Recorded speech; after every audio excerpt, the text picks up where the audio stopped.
Hi everyone, in this video I'm going to show how to connect to Microsoft Graph. If you're wondering what is Microsoft Graph, it is simply the modern gateway that lets PowerShell talk to Microsoft 365. It replaces the old Azure AD and MS Online modules. Anything related to user, groups, or licenses go through Microsoft Graph. So first make sure you run your PowerShell as an admin.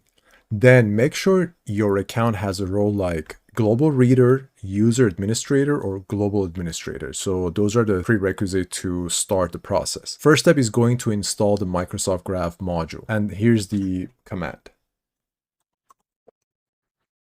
Scope is going to be current users.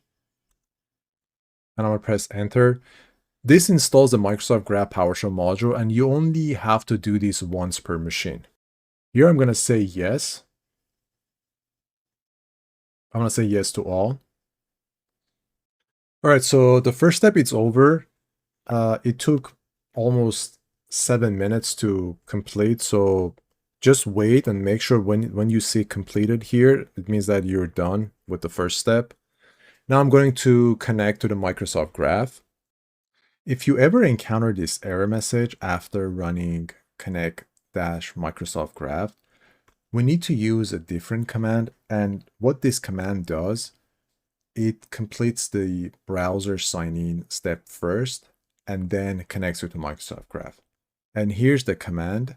So we're going to type this. At the end, we're going to use UseDeviceAuthentication. And what it does, it generates a code here, and we have to go to this URL. So what I did, I copy paste this URL to the browser. Then I need to copy paste this code. Then I'll log in with that user. Now I'm connected to Microsoft Graph. One way to test to see if I'm connected or verify my connection, I can use this code here. The tenant ID, you can also see the scope here. So it shows that I'm connected to Microsoft Graph. This was a very short video on how to connect to Microsoft Graph. I'm working on 3 more videos on how to connect to Exchange Online, Microsoft Teams, and SharePoint Online using PowerShell. Let me know if you have any questions. Thank you for watching. See you all next time.